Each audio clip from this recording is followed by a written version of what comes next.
प्रभुंक महत् नामर धन्यवाद हेउ।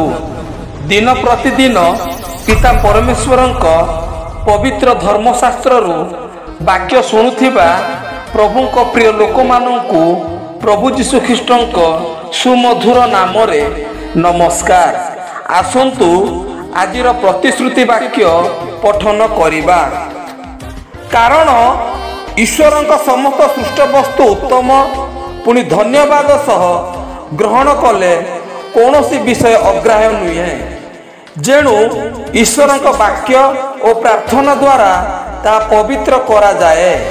प्रथम तिमोथी 4 अध्याय 4 एवं 5 पद वाक्य बुझिया पाई वाक्य अनुसार चलिबा पाई प्रत्येकंकु प्रभु साहाय्य करंतु। एई वाक्य द्वारा आपण मानंकु आपण मानंक परिवार मानंकु प्रभु बहुल रूपे आशीर्वाद करंतु। धन्यवाद। आमेन।